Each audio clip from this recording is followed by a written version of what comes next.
Iba't ibang reforma sa transportation system sinimula ni Department of Transportation Secretary Vince Dizon sa mga linya ng tren.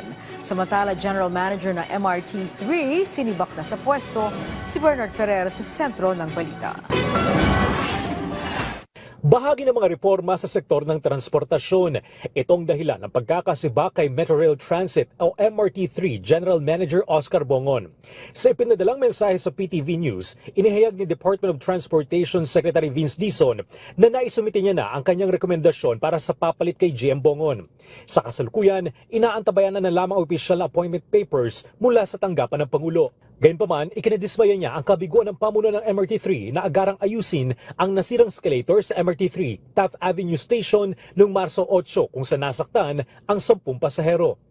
Kung kaya naman palang gawin sa same day, no, nung araw ng Sabado, nung alas 10 ng umaga nung nasira ito, bakit pa natin pinagpaliban hanggang Martes? Kung hindi pa ako tumawag, kung hindi pa ako nagsabi, dapat yon nagkukusa ang ating mga kawani.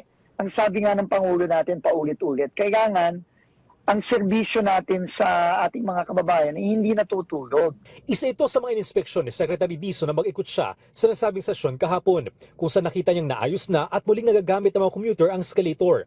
Nakasama niya sa pag-iikot si DOTR Undersecretary for Railways Timothy John Batad. Pumila at sumakay din sila ng tren upang mas maunawaan ang kalagayan ng mga commuter. Tiniyak ni Secretary Dizon na prioridad ng DOTR ang pagpapabilis ng daloy ng pila ng mga pasahero at pagpapabuti ng sistema ng pagpasok at paglabas sa mga stasyon. Kasama rin sa mga nakatakdang hakbang ang paglalagay ng ilaw sa madidilim na bahagi ng mga stasyon at pagkakaroon ng mga covered walkway mula sa mga stasyon patungo sa iba pang pampublikong transportasyon tulad ng bus at jeep. Bernard Ferrer para sa Pambansang TV sa Bagong Pilipinas.